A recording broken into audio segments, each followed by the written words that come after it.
ৰাম নাৰাজন ৰাম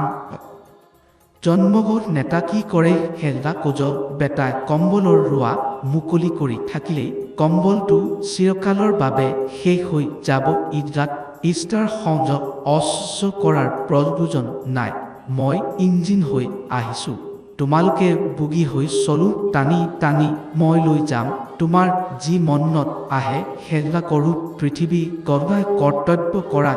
যি ইচ্ছা হেল্লা কৰা মোক হেল্লা চাবলৈ প্ৰয়োজন নাই যেতিজৰা মাতিম তেতিজৰা আহিবা মাত্ৰ প্ৰেম ৰাখিবা মেহব্বত ৰাখিবা যি জন্মগত হেল্লা এই ধৰণৰ কথা কোজ হেল্লা কোনো আইনৰ বা নিয়মৰ কথা নকৰে কাৰণ নিয়মত হেল্লা যাব